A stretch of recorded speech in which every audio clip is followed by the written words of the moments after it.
মুআজ্জাজ মুহতারাম মুকাররম সম্মানিত উপস্থিতি, আল্লাহ জাল্লা শানুহু আম্মা নওয়ালুহুর আলী শান দরবারে লাখ কোটি শুকর ও সুজুদ। যে মহান আল্লাহ রব্বুল ইজ্জত ওয়াল জালাল পবিত্র মাস, শ্রেষ্ঠতম মাস জিলহজ মাসের প্রথম জুমার সালাত আদায়ের জন্য আজকে পৃথিবীর সর্বশ্রেষ্ঠ জায়গা আল্লাহর পবিত্র ঘর মসজিদে আমাদেরকে আসার এবং বসার তৌফিক এবং সুযোগ দিয়েছেন। সর্বপ্রথম মহান মালিকের দরবারে শুকরিয়া আদায় করি, অন্তরের অন্তঃস্থল থেকে কালিমাতুশ শুকর আদায় করি, আলহামদুলিল্লাহি রাব্বিল আলামিন। সম্মানিত উপস্থিতি, আরবি গণনা হিসাবে বছরের শেষ মাস, পবিত্র মাস, সম্মানিত মাস জিলহজ মাসে আমরা আছি। ইবাদতের গুরুত্বপূর্ণ এক মৌসুম এখন চলছে। রমাদানুল মুবারকের পরে ধারাবাহিকভাবে দীর্ঘ সময় নিয়ে যে ইবাদতের কথা আল্লাহর রসুলের পক্ষ থেকে এসেছে, এই গুরুত্বপূর্ণ এক সময় এখন আমরা আছি। পুরা সময়টা জুড়েই আল্লাহ সুবহানাহু ওয়া তাআলার পক্ষ থেকে বান্দার জন্য বিশেষ রহমত নাজিল হচ্ছে। এর প্রতিটা মুহূর্ত, দিনের অংশ, রাতের অংশ, উভয়টাই অত্যন্ত মহামূল্যবান এক সময়। স্বাভাবিকভাবে জিলহজ মাস আসলে বা এই সময়টা আসলে আমরা যে ইবাদতটা বুঝি যে আমাদের সামনে কোরবানি আসছে, কোরবানি করতে হবে, এই ইবাদতের কথা সাধারণত আমাদের স্মরণ হয়। কিন্তু প্রিয় ভাই, এটা একটা মহামূল্যবান গুরুত্বপূর্ণ ইবাদত কোরবানি, কিন্তু এর আগে এই সময়টা জুড়ে পুরো সময়টার ভিতরে আল্লাহ রসুলের পক্ষ থেকে বিশেষ কিছু ইবাদতের নির্দেশনা আমাদের জন্য আছে। তো আজকে 2 তারিখ, এখনো বেশ কিছু সময় আছে। অনেক ভাই রোজা আছেন। সামনের যে দিনগুলো আছে ঈদের আগ পর্যন্ত প্রত্যেকটা দিনই অত্যন্ত মর্যাদার এবং ফজিলতের। যাদের সম্ভব হয় দিনের এই সময়গুলো কাজে লাগানো, বিশেষ করে রোজার মাধ্যমে। আল্লাহ রসুল সাল্লাল্লাহু আলাইহি ওয়াসাল্লামের পক্ষ থেকে বর্ণনা এসেছে, তিরমিজির ভেতরে হাদিসটি এসেছে। বিশ্বনবী সাল্লাল্লাহু আলাইহি ওয়াসাল্লাম বলেন, এক একটি রোজা এত মর্যাদার, এত মূল্যবান, 1 বছর ইবাদতের সব আল্লাহ তাআলা তার আমল নামায় দান করেন। সুবহানাল্লাহ, এক দিনের রোজার বিনিময়ে আল্লাহ তাআলা এটা দিচ্ছেন। তো এত মর্যাদার একটি সময় আজকে 2 দিন চলে গেল। বাকি যে সময়টুকু আছে, যাদের সুযোগ আছে, আমরা চেষ্টা করি এই সুবর্ণ সুযোগটাকে গ্রহণ করে আখিরাতের পাথেয় সংগ্রহ করে ওই জায়গায় আল্লাহর কাছে শ্রেষ্ঠতম স্থান অর্জন করার জন্য আমরা চেষ্টা করি। রাতের যে অংশগুলো আছে এগুলো অত্যন্ত গুরুত্বপূর্ণ।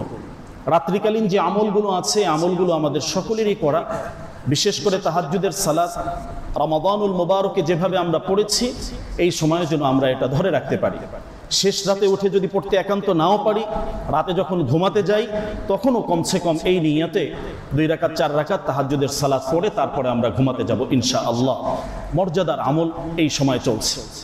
গত জুমায় আলোচনা হয়েছে যে এই সময়ের ভিতরে গুরুত্বপূর্ণ শ্রেষ্ঠতম যে আমলগুলো আছে, এর মাঝে সাহাবায়ে কেরাম থেকে যে আমলগুলো পাওয়া যায়, বিশ্বনবী সাল্লাল্লাহু আলাইহি ওয়াসাল্লাম থেকে যে নির্দেশনা আসছে, ফাকসিরু ফীহিন্নাত তাহলিল ওয়াত তাহমিদ ওয়াত তাসবিহ, যে এই সময়গুলোতে বেশি বেশি আল্লাহ তাআলার তাকবীর এবং বরত্বের ঘোষণা তোমরা করবে। তো আমরা যারা এখন এই সময় আছি, অবস্থান করছি, এই সময়ের ভিতরে বেশি বেশি আল্লাহু আকবারের ধ্বনি দেওয়া, এটা আল্লাহর পক্ষ থেকে নির্দেশ এসেছে। ফি আইয়ামিন মালুমাত, কুরআনুল কারীমে সূরা হজ্জের ভিতরে আল্লাহ তাআলা বলছেন, ফাযকুরুল্লাহ, আল্লাহর জিকির করবে নির্ধারিত কিছু দিন আছে। এই নির্ধারিত দিনগুলোর ব্যাখ্যায় তাফসিরে যেটা এসেছে, এটা হলো বর্তমান যে সময় এখন আমরা উপস্থিত আছি। এই সময়ের গুরুত্ব সূরা ফজরের ভিতরে আল্লাহ তাআলা বলেছেন, ওয়া লায়ালিন আশর, বিশেষ 10টি রাত আছে, এই রাতের কসম আল্লাহ নিজে করছেন। তাহলে এই রাত্রিগুলো এখন আমাদের সামনে আছে। তো সামগ্রিকভাবে আমরা যারা আল্লাহর রসুলকে মহাব্বত করি, ভালোবাসি, আখিরাত আমাদের যাদের সামনে আছে, আখিরাতকে প্রাধান্য দিয়ে এই সময়টা আমাদের ইবাদত করা উচিত। এর মাধ্যমে আমরা নিজেরা লাভবান হব ইনশাআল্লাহ। তাহলে দিনের অবস্থাটা আমাদের রোজার ভিতরে কাটানো উচিত। রাতের অবস্থাটা বিভিন্ন তাসবিহাত, তাহলিলাত যেগুলো আছে, তাহলিল বলতে লা ইলাহা ইল্লাল্লাহর জিকির, তাহমিদ বলতে আলহামদুলিল্লাহর জিকির, তাসবিহাত সুবহানাল্লাহর জিকির। তো একত্রে আল্লাহ তাআলা যেভাবে আমাদেরকে শেখাচ্ছেন, বিশেষ করে আল্লাহর কাছে সবচেয়ে প্রিয় যে বাক্যগুলো আছে হাদিসের ভেতরে আমরা যেটা পাই, আল্লাহ রাসূল সাল্লাল্লাহু আলাইহি ওয়াসাল্লাম বলছেন, আহাব্বুল কালিমাত ইলাল্লাহি আরবা, আল্লাহর কাছে সবচেয়ে প্রিয় 4টি বাক্য আছে। এই বাক্যগুলো তোমরা বেশি বেশি ধ্বনি দাও, এই বাক্যগুলো বেশি বেশি পাঠ করো। সুবহানাল্লাহ ওয়ালহামদুলিল্লাহ ওয়ালা ইলাহা ইল্লাল্লাহ আল্লাহু আকবার। এই যে 4টি কথা, 4টি কথার কথা এই বিশেষ করে এই জিলহজের প্রথম 10 দিনে আমলের জন্য আল্লাহ রাসূলের পক্ষ থেকে এটা বিশেষভাবে নির্দেশিত। আল্লাহ রাসূল সাল্লাল্লাহু আলাইহি ওয়াসাল্লাম এই নির্দেশনা আমাদেরকে দিচ্ছেন। তাহলে যে সময়টা আছে সামগ্রিকভাবে পুরো সময়টার উপরে আমরা এইভাবে মূল্যায়ন করতে পারি, এভাবে ইবাদত করতে পারি। এছাড়াও এখন যে মৌসুম চলছে, বিশেষ করে ইসলামের শ্রেষ্ঠতম স্তম্ভ, অন্যতম মৌলিক একটি গুরুত্বপূর্ণ নির্দেশ হজের মৌসুমে একেবারেই সন্নিকটে অবস্থান। আল্লাহ তাআলা এবছর যাদেরকে তার ঘরের মেহমান বানিয়েছেন, যাদেরকে দাওয়াত দিয়েছেন, অধিকাংশই তারা পৌঁছে গিয়েছেন, চলে গিয়েছেন। এই সময়টা অত্যন্ত গুরুত্বপূর্ণ একটি ইবাদতের সময়। তারা তো সেখানে ইবাদত করছেন, দোয়া কবুলের জায়গাগুলোতে দোয়া করছেন। এখান থেকে আমাদের জন্য বেশ কিছু শিক্ষা আছে। আল্লাহ তাআলা এবছর যাদেরকে কবুল করছেন তারা গিয়েছেন, কিন্তু যাদের উপরে ফরজ অবস্থায় আছে এখন আমরা যাচ্ছি না, তাদের ব্যাপারটাও একটু জেনে রাখা উচিত। বিশ্বনবী সাল্লাল্লাহু আলাইহি সাল্লাম তাদেরকে কি পরিমাণ ধমক দিয়েছেন। আল্লাহ রাসূল তিনি রাহমাতুল লিল আলামিন, তিনি দয়ার সাগর, মায়ার সাগর, প্রচুর পরিমাণে ভালোবাসা বিশ্বনবী সাল্লাল্লাহু আলাইহি সাল্লামের হৃদয়ের ভেতরে, কলিজার ভেতরে ছিল। কিন্তু তারপরেও এই মায়ার নবী যাদের উপরে হজ ফরজ, ফরজ হওয়ার জন্য খুব বেশি কিছু লাগবে এমনটা না। হজের যাতায়াতের সামগ্রিক যে খরচটা আছে এই খরচ, এবং তিনি যে যাচ্ছেন এই সময়কালীন তার ফ্যামিলির খরচটা দিয়ে তার এই যাতায়াতের খরচ তার কাছে যদি থাকে তাহলেই তার উপরে ফরজ হয়ে যাচ্ছে। খুব সহজ হিসাব। এখন আমরা নিজেরা হিসাব লাগাই, নিজেদের উপর একটু হিসাব করে দেখি, এখানে আমরা যারা আছি কত জনের উপর আল্লাহ ফরজ করে রেখেছেন, কিন্তু আমি করছি এটা বলতে বলতে শয়তানের ধোকায় পড়ে অনেকেই কবরে পৌঁছে গিয়েছি, অনেকে বিছানায় শায়িত হয়েছি, অনেকে অসুস্থ হয়ে গিয়েছি, কিন্তু এই হজ এখন পর্যন্ত আর করা হলো না। প্রিয় ভাই, এটা আল্লাহ রাসূলের কথা। টাকা পয়সার মায়া সবার আছে, কিন্তু যে আল্লাহ টাকা দিয়েছেন ওই আল্লাহই নির্দেশ দিচ্ছেন তোমার এখন হজে যেতে হবে, এটা ফরজ।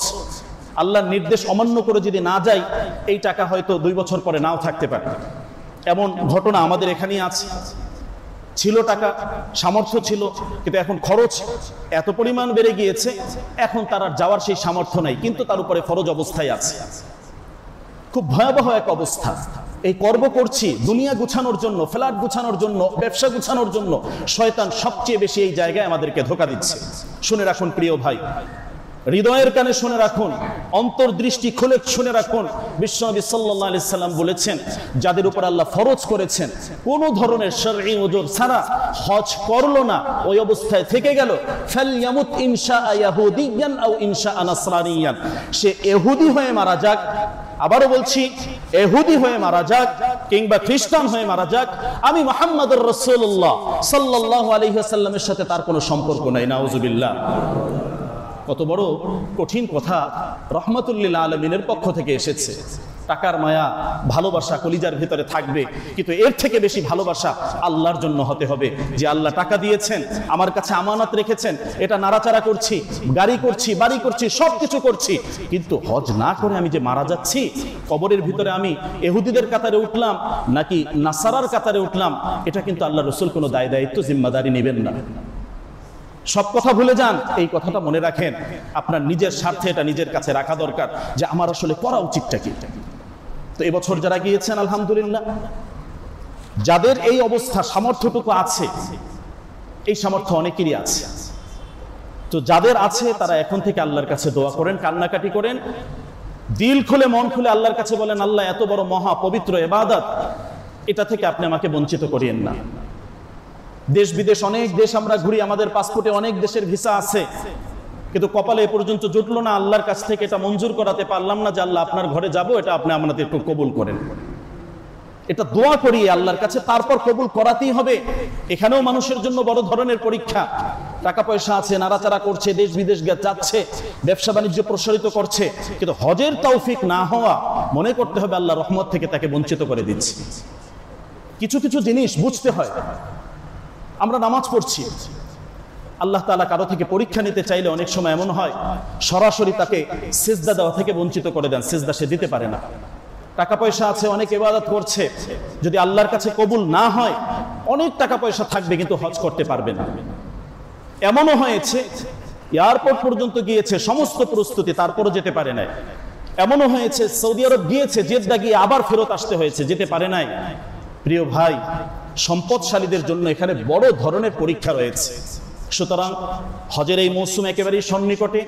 এবছর যারা গিয়েছেন, এখন দোয়া কবুলের সময় চলছে, এখন থেকেই প্রস্তুতি গ্রহণ করি যে আল্লাহ সামনে আমাকে এই তৌফিকটা দাও, আমার কাফনের কাপড় পরার আগে মালিক গো আমাকে ইহরামের কাপড়টা পরার তৌফিক দাও আল্লাহ। আপনার ঘরটা যাতে দেখতে পারি, আপনার প্রিয় হাবিব যে জায়গায় হেঁটেছেন, সমস্ত নবী রাসূলরা যে জায়গাগুলোতে হেঁটেছেন, দোয়া কবুলের যে জায়গাগুলো আছে, আয় আল্লাহ মাতাফের ভিতরে যাতে হাঁটতে পারি, আয় আল্লাহ আপনার ঘর ধরে যাতে দোয়া করতে পারি, আয় আল্লাহ হাজরে আসওয়াদ চুমা খেয়ে যাতে দোয়া করতে পারি, মিনা, আরাফা, মুজদালিফা, সাইর জায়গাগুলো, এই পবিত্রতম জায়গাগুলোতে আল্লাহ আপনি আমার যাওয়ার সৌভাগ্য দান, তৌফিক দান। আল্লাহর কাছ থেকে একটু কান্নাকাটি করে এটা মঞ্জুর করান প্রিয় ভাই, না হয় খুব ভয়াবহ অবস্থা। আর আমি চলে যাব, টাকা পয়সা সব রেখে গেলাম, আমি চলে যাওয়ার পরে আমার বাচ্চারা, আমার পরবর্তী যারা আছে, তারা যে হজ করাবে বা করবে এমনটা নাও হতে পারে। নিজেরটা নিজেকেই করে যেতে হবে প্রিয় ভাই। পরবর্তী তারা শুধু ভোগ করবে এটাই ধরে রাখেন। চারপাশে দেখেন যে তারা বাবার দেওয়া বাড়ি, দাদার দেওয়া সম্পত্তি সব ভোগ করছে, কতটুকু তাদের জন্য বিনিয়োগ করছেন আখিরাতে তারা যাতে উপকৃত হয়, কতটুকু ভাবে এটা তারা ভোগ করতে পারেন, বিনিয়োগ করতে পারেন, এটা আপনি দেখেন চারপাশে, তাহলে বুঝবেন। তো আমি চলে যাওয়ার পরেও আমার পরবর্তী যারা আছে এরা যে আমাদের জন্য করবে, করলে আলহামদুলিল্লাহ, না করলে তো ইন্নালিল্লাহ, ওই জায়গায় তো আমি বড় বিপদে থাকবো। এজন্য প্রিয় ভাই, নিজের আমলগুলো অন্যের উপরে নির্ভরশীল না হয়ে নিজেই গুছিয়ে যাওয়ার জন্য চেষ্টা করব। তাহলে হজের এই সময় গুরুত্বপূর্ণ মেসেজ আমাদের সামনে, এটা আমরা গুরুত্বপূর্ণভাবে চেষ্টা করবো ইনশাআল্লাহ। এছাড়াও আরো গুরুত্বপূর্ণ যে আমলগুলো আছে, এর মাঝে আমাদের সবচেয়ে গুরুত্বপূর্ণ একটি ইবাদত এখন যেটা আসছে, এটা হলো কোরবানি। কোরবানি হলো কুরবান শব্দ থেকে আল্লাহর নৈকট্য অর্জনের গুরুত্বপূর্ণ একটা মাধ্যম, যে মাধ্যমটা আর্থিক এক ইবাদতের মাধ্যমে আমরা আল্লাহর কাছে পৌঁছতে পারি, আল্লাহর নৈকট্য সন্তুষ্টি অর্জন করতে পারি। এটা শুধু একটা শব্দ নয়, এটা আনুষ্ঠানিক কোনো ইবাদত নয়। যদি আনুষ্ঠানিক ইবাদত মনে করি যে বাবা করেছেন, দাদা করেছেন, পারিবারিক এক ঐতিহ্য আছে, বড় এক গরু করতে হবে, আর যদি আমি না করি তাহলে বাচ্চারা মন খারাপ করবে, সবাই করেছে, এরকম যদি হয় তাহলে কোরবানিই হবে না, আল্লাহর কাছে তা গ্রহণযোগ্যই হবে না। সুতরাং গত সপ্তাহে বলেছি, আবারও বলছি, আল্লাহ হায়াতে বাঁচিয়ে রাখলে সামনেও বলবো, কোরবানির ক্ষেত্রে সবচেয়ে বড় রূহ, আত্মা, এই ইবাদতের যেটা, প্রত্যেকটা ইবাদতের এক একটা আত্মা আছে, রূহ আছে। এই কোরবানির ইবাদতের মূল রূহ এবং আত্মাটা হলো তাকওয়া, আল্লাহর ভয় এবং আল্লাহর সন্তুষ্ট অর্জনের জন্য এই আমলটা করা। সরাসরি আল্লাহ তাআলা কোরআনে এভাবেই বলেছেন, তোমাদের গোস্ত, তোমাদের অন্য অন্য অঙ্গ প্রত্যঙ্গ যেগুলো আছে, কোনোটাই আল্লাহর কাছে যাচ্ছে না, পৌঁছছে না। যেটা যাবে সেটা হলো তোমার মনের নিয়ত, মনের অবস্থা। সুতরাং যারা এই ইবাদতের জন্য নিয়ত করেছি, আবারও আমাদের নিয়তটাকে বিশুদ্ধ করি এবং পেছনের ইতিহাসগুলোকে একটু সামনে রাখি। এই কোরবানির সংশ্লিষ্ট যে বিষয়গুলো রয়েছে, এর যে একটা মৌলিক চেতনা রয়েছে, এটাকে সামনে রাখার চেষ্টা করি। সে চেতনা কি? সংক্ষিপ্তভাবে ইতিহাসের অধ্যায়গুলো যদি আমরা দেখি, এই কোরবানি শুধু আল্লাহ আমাদের উপরে দিয়েছেন বিষয়টি এমন নয়। পৃথিবীর শুরু থেকে প্রথম মহামানব আবুনা আদম আলাইহিস সালামের থেকে আল্লাহ তাআলা কোরবানির ইতিহাস শুরু করেছে। যুগে যুগে প্রত্যেক ধর্মাবলম্বী, প্রত্যেক জাতির তাদের কোরবানি আল্লাহ তাআলা রেখেছেন। হয়তোবা তাদের পদ্ধতিগত পরিবর্তন ছিল, সময়ের পরিবর্তন ছিল, বিভিন্ন পরিবর্তন ছিল, কিন্তু মৌলিকভাবে যে কোরবানির বিধান, এটা প্রত্যেক জাতির জন্যই ছিল। কোরআনুল কারীম থেকে যদি আমরা দেখি, আল্লাহ সুবহানাহু ওয়া তাআলা সূরা মাঈদায় আদম আলাইহিস সালামের ওই সময়ে তার দুই সন্তান হাবিল এবং কাবিলের কোরবানির ঘটনাটা উল্লেখ করেছে। ইয ক্বাররাবা কুরবানান ফাতুকব্বিলা মিন আহাদিহিমা ওয়া লাম ইউতাকাব্বাল মিনাল আখার। দুইজনকে কোরবানির জন্য বলেছে। এর পিছনে আরেকটু ইতিহাস যদি আমরা দেখি, তাদের এই কোরবানির পেছনের কারণ, তাদের দুই ভাইয়ের ভেতরে মৌলিকভাবে যে দূরত্বটি হয়েছিল, এটার মূল কারণটি ছিল হিংসা। এই পৃথিবীর সবচেয়ে বড় কবিরা গুনাহ, সর্বপ্রথম প্রকাশ্যে যেটা এসেছে, এটা ছিল হিংসা। এখান থেকে আমরা যে শিক্ষাটা নিতে পারি, মনের ভেতরের এই কলিজার জায়গাটা, এই জায়গাটাকে ভালো রাখতে হবে প্রিয় ভাই। বাহির থেকে বেশভূষা যতই ভালো থাকুক, যতই উন্নত পোশাক পরি, উন্নত জায়গায় বসস্থান করি, আমাদের বসবাস করি, মনের ভেতরের জায়গাটা যদি ময়লা থাকে, আবর্জনাযুক্ত থাকে, তাহলে কোনো ইবাদতই আল্লাহর কাছে কবুল হবে না। হাবিল কাবিলের যে দূরত্বটা ছিল, এটা ছিল হিংসা থেকে। তুমি কেন সুন্দরী বিবাহ করবে, আমি বিবাহ করবে, এই যে দুই ভাইয়ের ভিতরে একটা দূরত্ব, তাফসীরে দীর্ঘ ইতিহাস সেখানে আনা হয়েছে। তাহলে এখান থেকে একটা ছোট্ট শিক্ষা আমরা নিতে পারি। কথাটা ছোট্ট, কিন্তু আমাদের জীবনের শিক্ষাটা অনেক বড়। মনের এই জায়গাটাকে পবিত্র করা, এই জায়গায় পবিত্র না থাকলে ইবাদতগুলো সব আগুন যেভাবে জ্বালিয়ে ফেলে, সবকিছু ইবাদতগুলো সব জ্বালিয়ে ফেলে। হাসাদ যে জিনিসটা আছে, হিংসা যে জিনিসটা, এটা অত্যন্ত জঘন্যতম ভয়াবহ এক পরিণতি বান্দার জন্য নিয়ে আসে। এর ফলাফলটা কি হয়েছে? হিংসার একটা ফলাফল কোরআনে এখানে আল্লাহ বর্ণনা করেছেন। হিংসার ফলাফলটা হলো হত্যা। দুই ভাইয়ের ভিতরে হিংসা হয়েছে, দূরত্ব হয়েছে, শেষ পর্যন্ত কি হলো? এক ভাই আর এক ভাইকে হত্যা করে ফেলল। তাহলে হিংসাটা, প্রতিহিংসা, আমাদের দেশের রাজনীতি আমরা দেখি, আমাদের দেশে অন্য অন্য জায়গায় বিভিন্নভাবে দলীয় কোন্দল দেখি। হিংসা, প্রতিহিংসার কারণে মানুষ মানুষের রক্তটাকে হালাল করে ফেলছে, একদম মানুষকে দিনের বেলা, দিন দুপুরে তাদেরকে হত্যা করে ফেলছে, গুম করে ফেলছে। বিভিন্ন ইতিহাস ইতিপূর্বে আমরা দেখেছি। তাহলে হিংসা, প্রতিহিংসা এর ফলাফলটা হলো মানুষকে হত্যার দিকে নিয়ে যায়। তো এই ঘটনার ভেতরে এই শিক্ষা আমাদের জন্য রয়েছে। এই জায়গা থেকে নিজেকে বাঁচানোর জন্য চেষ্টা করো, আল্লাহর কাছে দোয়া করো, আল্লাহ মনের জায়গাটা তুমি পবিত্র করে দাও। ইবাদত কম বেশি যাই করার সুযোগ দাও, এতটুকুই তুমি কবুল করো। কিন্তু ইবাদত অনেক করলাম, মনের জায়গাটা অপরিচ্ছন্ন, অপবিত্র, তাহলে প্রিয় ভাই এই ইবাদতগুলো একটাও আল্লাহর কাছে কবুল হচ্ছে না। সংশোধনের জায়গা হলো এটা। আসুন, হাবিল এবং কাবিলের যে ঘটনাটা, আল্লাহ তাদেরকে বললেন যে হ্যাঁ ঠিক আছে, তোমরা এখন কোরবানি করো। আল্লাহ তাআলা আমাদের উপরে কত বড় ইহসান করেছেন, করুণা করেছেন। প্রিয় ভাই দেখেন, আমরা যে কোরবানি করছি, আমাদের পশুগুলো আমাদের সামনেই থাকে, এর বস্তুগুলো আমরাই ভোগ করি, আমাদের আত্মীয় স্বজনকে বিলাই, আল্লাহর পক্ষ থেকে মানুষকে মেহমানদারি করাই। আল্লাহ আমাদের উপরে বড় ইহসান করেছেন, আলহামদুলিল্লাহ, আলহামদুলিল্লাহ। ওই সময়ের কোরবানিটা কেমন ছিল? কোনো একটা বিষয়কে নিয়ে উন্মুক্ত কোনো স্পেস মাঠে নিয়ে ফেলতে হতো। যার কোরবানিটা কবুল হবে, আল্লাহর পক্ষ থেকে আসমান থেকে একটা আগুন আসবে, আগুন এসে ওটাকে জ্বালিয়ে ফেলবে। যারটাকে জ্বালিয়ে ভস্ম করে দিবে, পুড়ে ফেলবে, তার কোরবানিটাই কবুল হয়েছে। যারটা করা হবে না, তারটা ওই জায়গায় পড়ে থাকবে। দেখুন প্রিয় ভাই, আল্লাহ আমাদের উপরে যে বড় ভালোবাসা, দয়ার ব্যবহার করেছেন। আমাদেরটা আমরাই খাচ্ছি। ওই জাতির কি ছিল? তাদেরটা সব আগুনে পুড়িয়ে ফেলতো, তারা এটা খেতে পারতো না।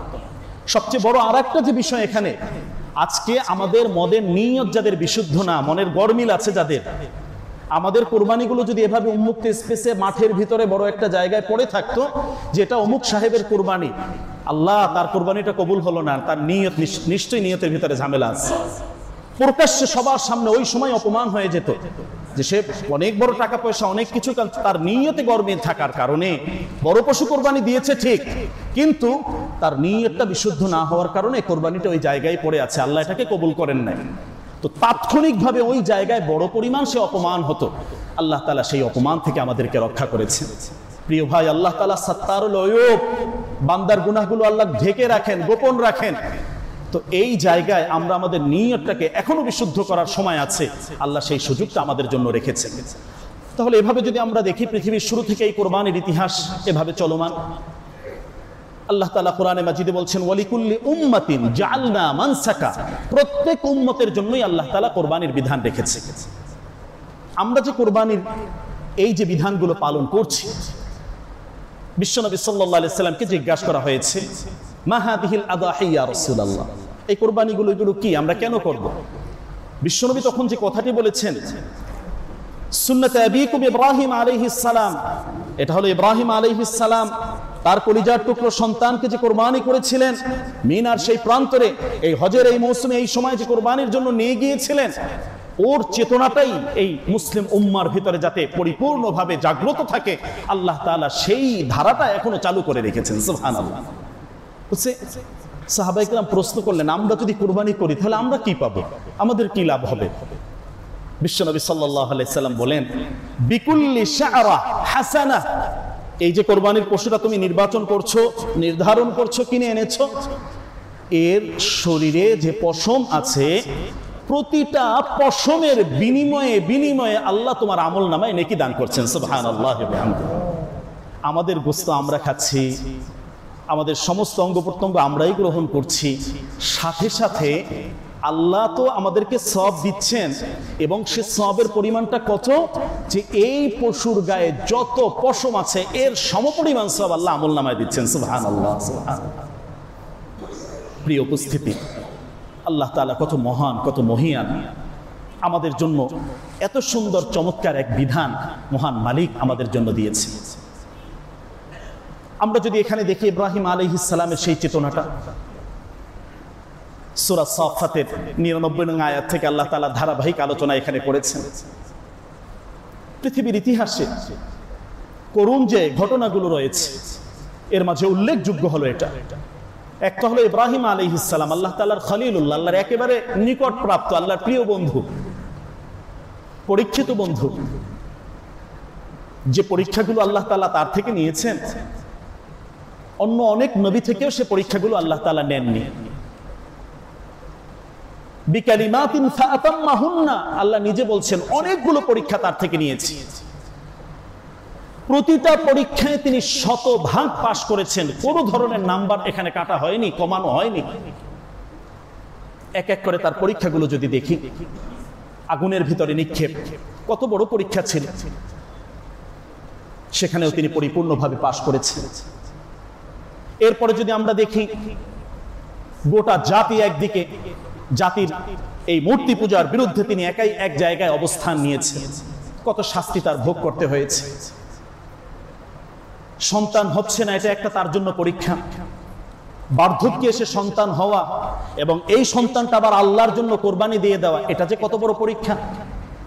সন্তান যখন হাতের লাঠি চলার উপযুক্ত হয়েছে, বাবার পাশে থাকবেন, এই অবস্থায় তাকে জনমানবহীন নির্জন এলাকায় বাইতুল্লাহ সেই পাশে সেখানে ফেলে আসা, সেখানে রেখে আসা, এটা তার জীবনের জন্য কত বড় এক পরীক্ষা ছিল।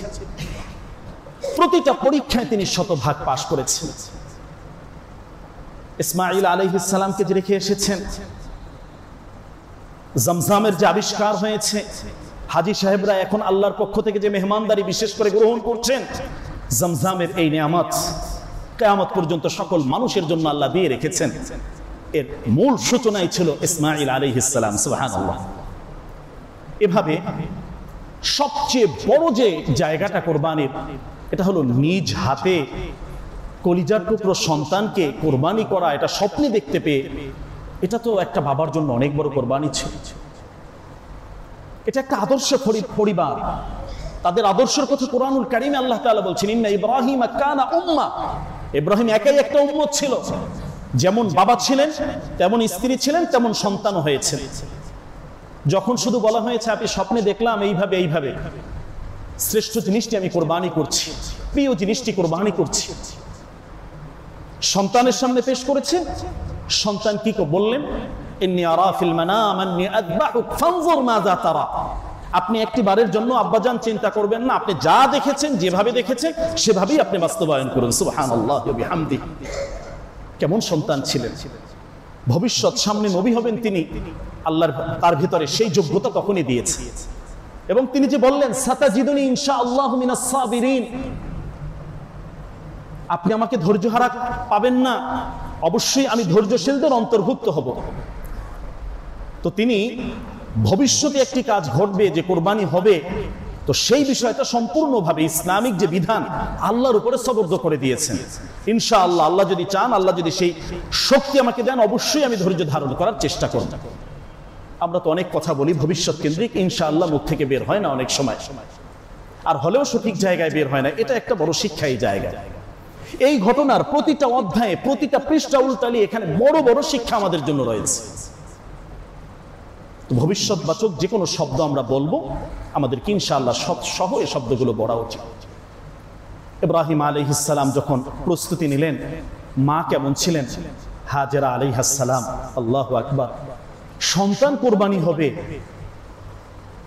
এই বার্ধক্যের সন্তান, আমরা আমাদের সন্তানকে একটু হাতছাড়া করতে চাই না, এক রাত্র বাহিরে থাকতে দিতে চাই না।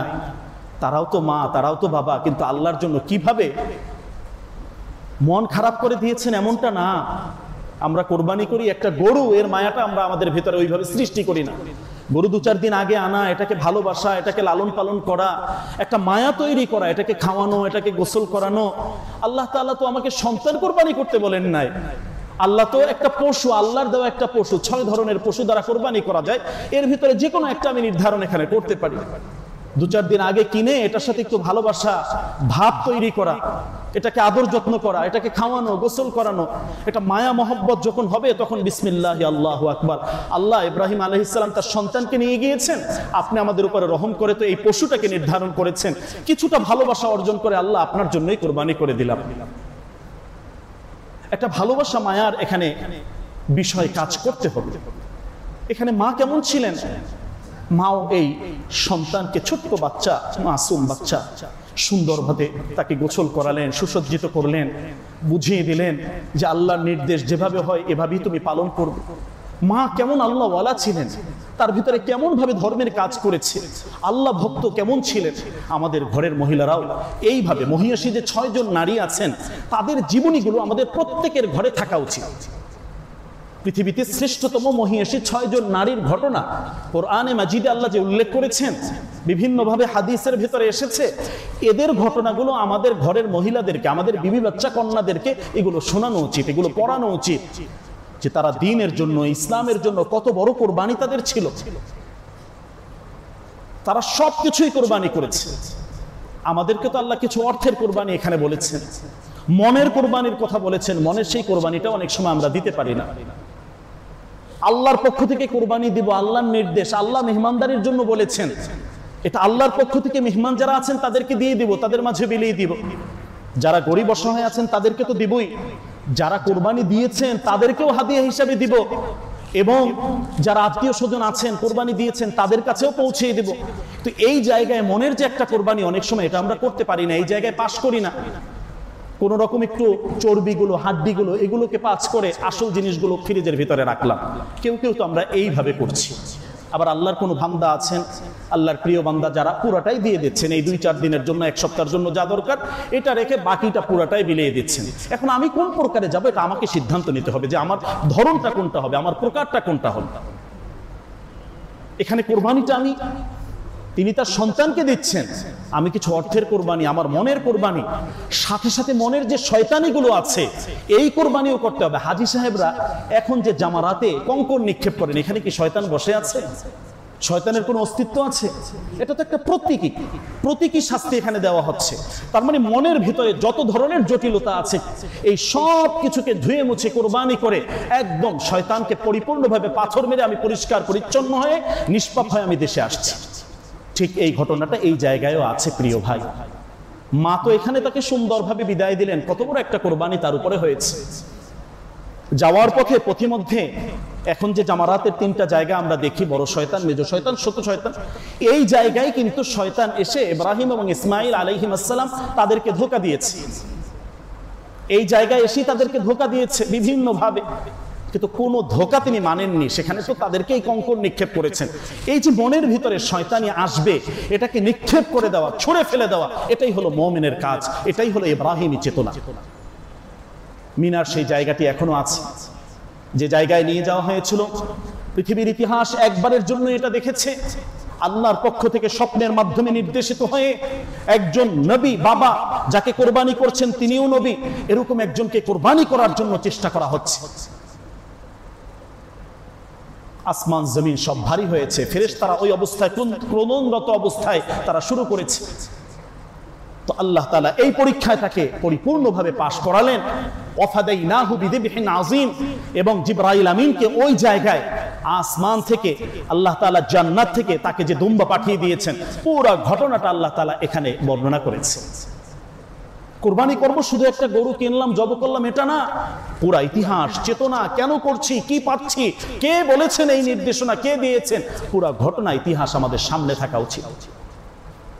এখান থেকে তাকবীরে তাশরিকের গুরুত্বপূর্ণ বিধান আমাদের উপরে এসেছে। পুরা এই সময়টা জুড়েই আল্লাহ তাআলার বরত্বের ঘোষণা।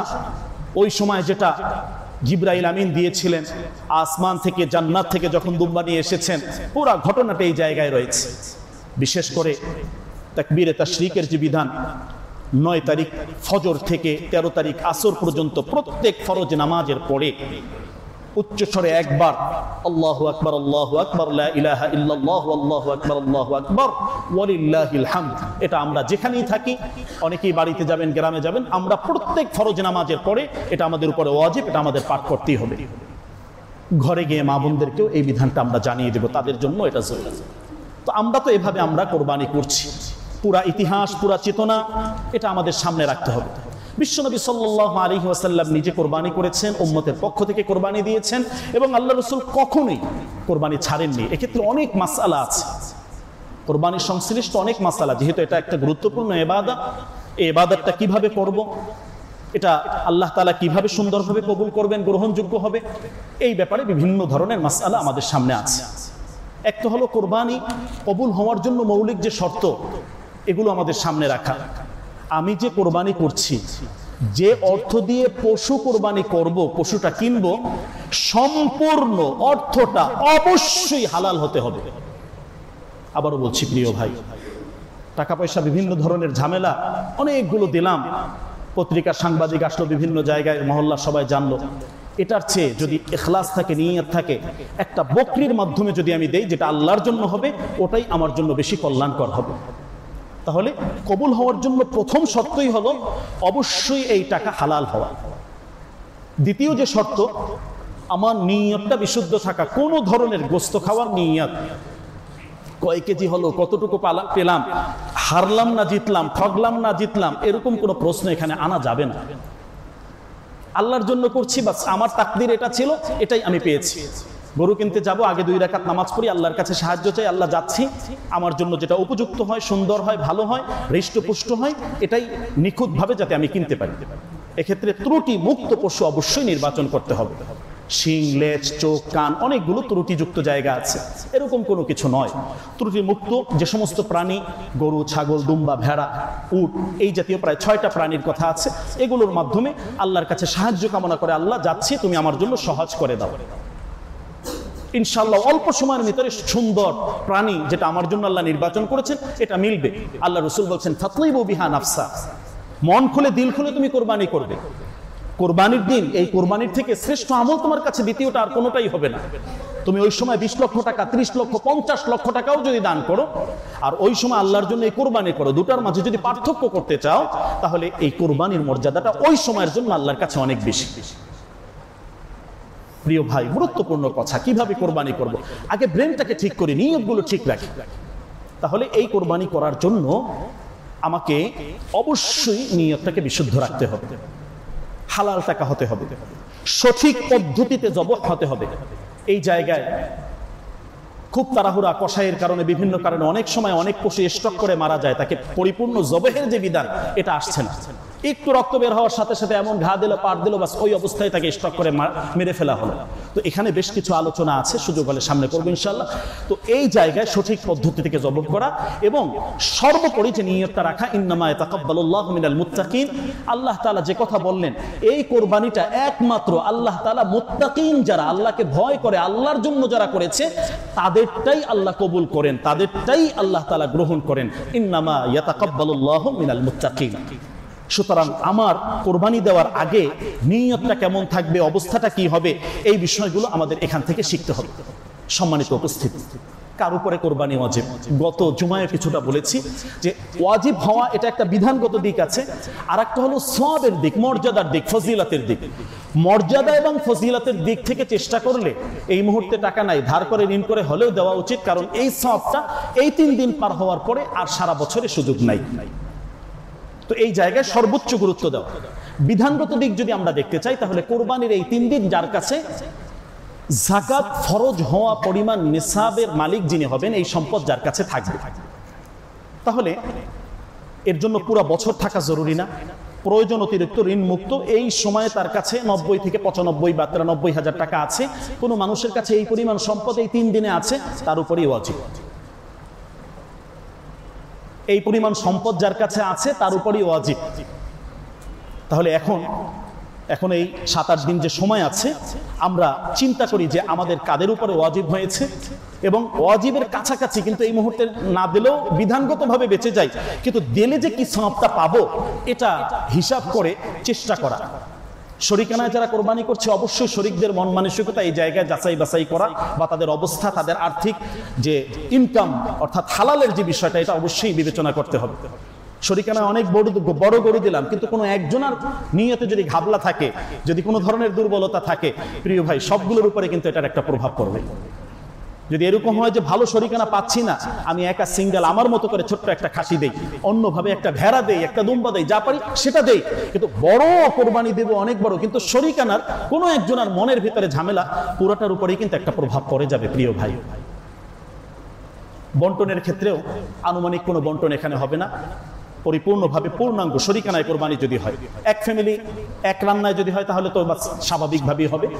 তো এই ক্ষেত্রে আরেকটা বিষয় আমাদের সামাজিকভাবে গ্রামগঞ্জে আছে, যে সমাজের একটা অংশ এটা যদি স্বাচ্ছন্দ্যে নিজ ইচ্ছায় না দেয়, তাহলে সবার কোরবানিতে এখানে ঝামেলা, অর্থাৎ জোর করে একটা অংশ নিয়ে যেতে হবে, অনেক জায়গায় প্রচলন আছে। এটা যদি খুশি মনে দেয় তাহলে তো ঠিক আছে, আর না হলে এখানেও বেশ কিছু ঝামেলা ওই জায়গায় আছে। সম্মানিত উপস্থিতি, তাহলে আমরা কোরবানি একমাত্র আল্লাহ সুবহানাহু ওয়া তাআলার জন্য করব, এবং এক্ষেত্রে আত্মীয় স্বজনের হক যেটা আছে এটা আমরা পরিপূর্ণভাবে খেয়াল রাখবো।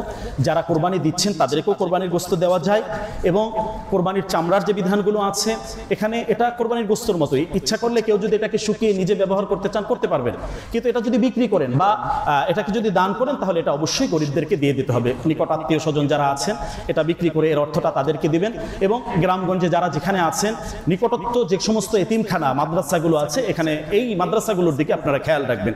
বিশেষ করে আমি আহ্বান জানাবো, এই মহল্লায় আমরা যারা বসবাস করি, আমাদের এখানেও সুন্দর একটি মাদ্রাসা আছে, তো আমাদের এই মহল্লার যে ভাইরা আছেন, যে বোনরা আছেন, অবশ্যই আপনাদের পশুর যে চামড়া বা কোরবানির যে অংশটা আছে, এখানে আপনারা সরাসরি এই চামড়াটা আমাদের এই প্রতিষ্ঠানে দিতে পারেন।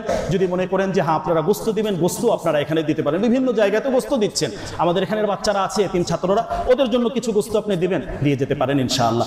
এভাবে আমাদের কোরবানিটা একটা উৎসব মুখর সুন্দর মতন ভালোভাবে যাতে হয়, সেই চেষ্টা আমরা সবাই আন্তরিকভাবে করব। এবং শেষ দিকে ওই 9 তারিখ থেকে এবং 13 তারিখ পর্যন্ত যে তাকবীরে তাশরিক, এইটা সময় করে মনে রেখে আমরা এই তাকবীর দেব। এবং বিশেষ করে আরেকটি গুরুত্বপূর্ণ আমল আমাদের সামনে যেটা আছে, আমরা এখন তো রোজা রাখবই, বিশেষ করে আরাফার যে রোজা আছে, এই রোজাটা আমরা সবাই রাখার জন্য চেষ্টা করব।